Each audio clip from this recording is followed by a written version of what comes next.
ये जो ब्रह्मचर्य है, इसके 8 गलतियां होती हैं जिनसे ब्रह्मचर्य क्षीण हो जाता है। पहला, परस्पर दर्शन काम भाव से। स्त्री पुरुष का परस्पर दर्शन, आपने और कोई क्रिया नहीं हुई, केवल आपने काम भाव से युक्त होकर पुरुष को देख लिया या पुरुष स्त्री साधक को देख लिया, बस गंभीरता पूर्वक अंदर वासना पूर्वक आपने देख लिया। अब आपका ब्रह्मचर्य टिक नहीं सकता, किसी भी तरह से क्षीण हो जाएगा, आपको पता भी नहीं चलेगा। ये 8 प्रकार की गलतियों को सुधार कर लिया जाए तो पूर्ण ब्रह्मचर्य का अनुभव होने लगेगा। कभी भी किसी माता बहन की तरफ दृष्टि जाए, तत्काल उनमें भगवती का भाव करते हुए, जगदम्बा का भाव करते हुए, या श्री जी की सहचरियों का भाव करते हुए, या अपनी बहन का भाव करते हुए। हाँ, अपनी बहन में कहीं गलती भावना थोड़ी आती है, अपनी माँ में कहीं गलत भावना थोड़ी आती है, अपनी बेटी में कहीं गलत भावना थोड़ी आती है।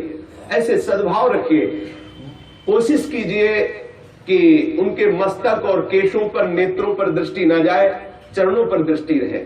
जो चाहे आपन कल्याणा, सुजस सुमति शुभगति शुभनाना, सो परनार लीलार गुसाई, तजो चौथ के चंद्र किनाई। जैसे चौथ के चंद्रमा को देखने से कलंक लगता है, लोग बचते हैं, ऐसे ही माता बहनों के नेत्र, मस्तक और केस, इन 3 को देखने के लिए अपनी दृष्टि को बचा लो। नेत्रों में नेत्र न मिलने पावे, उनके ललाट और उनके केस पास पर दृष्टि न जाने पावे, उनके चरणों पर दृष्टि रहे। संभाषण करना हो तो सर नीचा करके ही उनसे संभाषण करो। ये आद्य शक्ति जगदम्बा के अंश स्वरूपा है, ये श्री जी की सहचरी है। ऐसा भाव रखकर उनसे वार्ता करो। ज्यादा देर वार्ता मत करो, ये एकांत में वार्ता मत करो।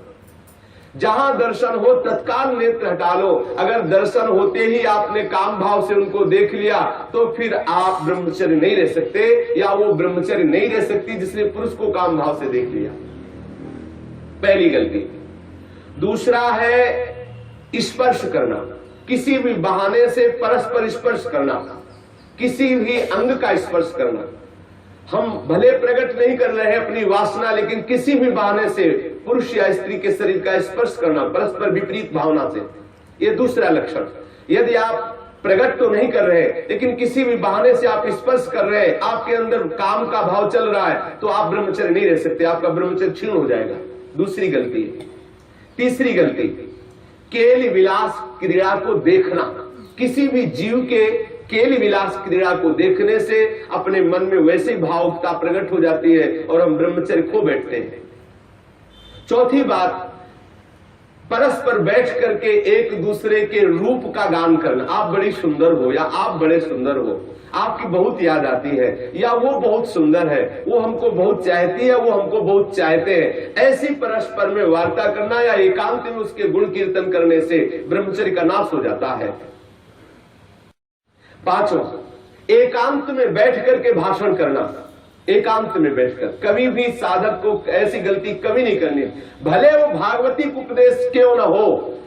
जब आप देख लीजिए कि हमारे चित्त पर पुरुषत्व का अभिमान नष्ट हो गया है, किसी भी स्थिति में हमारे हृदय में भावना नहीं आएगी कि ये भोग्य वस्तु है, तो फिर सच्चिदानंद भगवान की अपार कृपा है। फिर त्रिभुवन में आपको कोई हिला नहीं सकता। नहीं स्वात्मा रामम विषय मृग तृष्णाम भ्रमयति। ज्ञानी भ्रष्ट हो सकता है लेकिन बोधवान नहीं, भक्त विचलित हो सकता है लेकिन प्रेमी नहीं।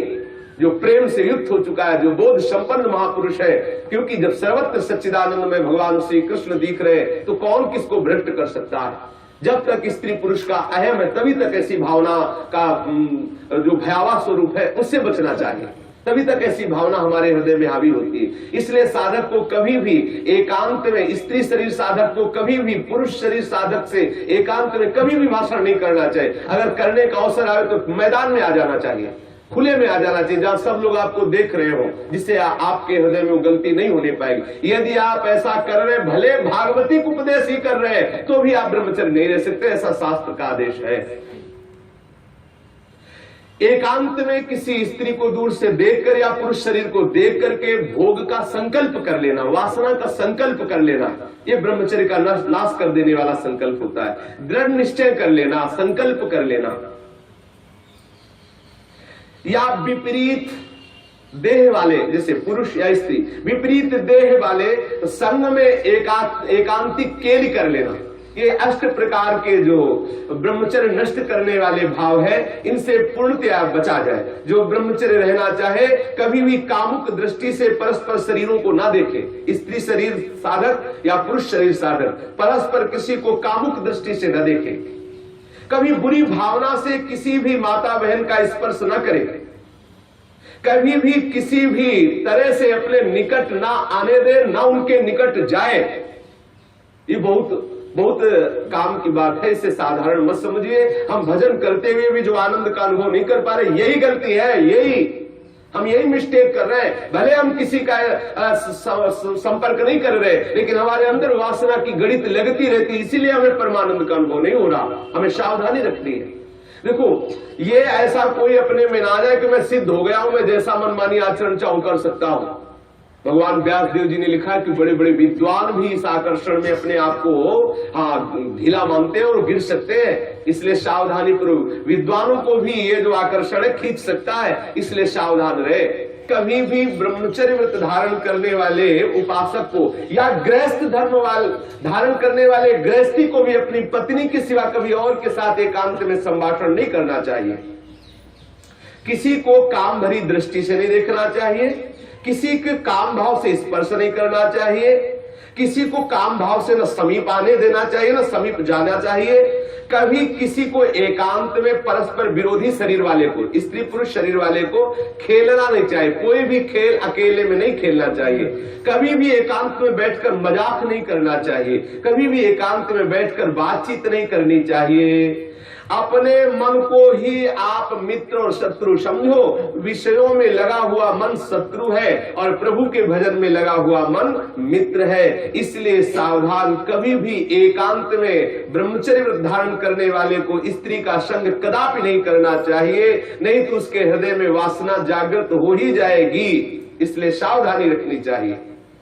ये जो इन गलतियों का सुधार कर लेता है, वो ब्रह्मचारी पूर्ण रूप से ब्रह्मचर्य रह सकता है। एक बार फिर ध्यान दिया जाए, किसी भी तरह से हम किसी भी माता बहन को या माता बहन किसी भी पुरुष को काम दृष्टि से न देखें।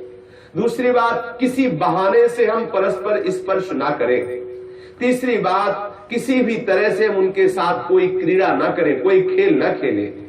किसी भी तरह से हम चार लोग बैठ करके उनकी प्रशंसा ना करें जिनके प्रति हमारा मन आकर्षण हो चुका है। कभी भी हम एकांत में संभाषण न करें, एकांत में संलाप न करें। कभी भी हम विषयों का संकल्प न कर बैठे, विषय भोग का संकल्प न कर बैठे। इस तरह से हम अपनी इन 8 क्रियाओं से निवृत्त रहे।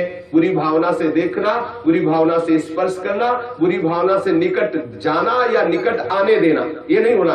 बुरी भावना के साथ अंदर से भावना बुरा रखते हुए खेल खेलना, मजाक करना, बातचीत करना, इस तरह से अपने मन को हम विषयों से बचा सकते हैं। अगर 8 क्रियाओं से बचा ले गए तो हम ब्रह्मचर्य रह सकते हैं।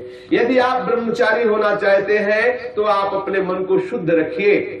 आप अपने हृदय को कभी खाली मत छोड़िए। हृदय खाली रहेगा, मन अशुद्ध रहेगा तो शरीर में ब्रह्मचर्य रह नहीं सकते। और जिसका हृदय और शरीर और मन तीनों अशुद्ध है, वो कभी भजन नहीं कर सकता। इसलिए सावधान। आज तो और बहुत बुरी दशा हो रही है, भक्ति के नाम पर वासना का पोषण करते हैं। भक्ति के नाम पर हम सखी तुम सखा, ये समझ जाने कौन सा नाटक। भगवान कैसे कैसे प्रपंच चल गए हैं, कैसे कैसे प्रपंचिक लोग अपनी वासना की पूर्ति के लिए भक्ति का आडंबर कर रहे हैं। भक्ति को हंसी मजाक समझा जा रहा है। राधा कृष्ण की इस महाप्रेममयी लीलाओं को कैसे किस भावना से घसीटा जा रहा है। बहुत दुर्गति होगी, बहुत सावधान। वो देख रहा है जो सबको देख ले। अरे कोई देखे न देखे, तुम तो देख ही रहे हो ना, तुम्ही को वहां बोलना पड़ेगा, वहां तुम छुपा नहीं सकते। सर्वशक्तिमान भगवान तुम्हारे अंदर बैठे देख रहा है। भजन करना चाहते हो, भगवत प्रेम प्राप्त करना चाहते हो तो ब्रह्मचर्य पर पूर्ण दृष्टि रखो।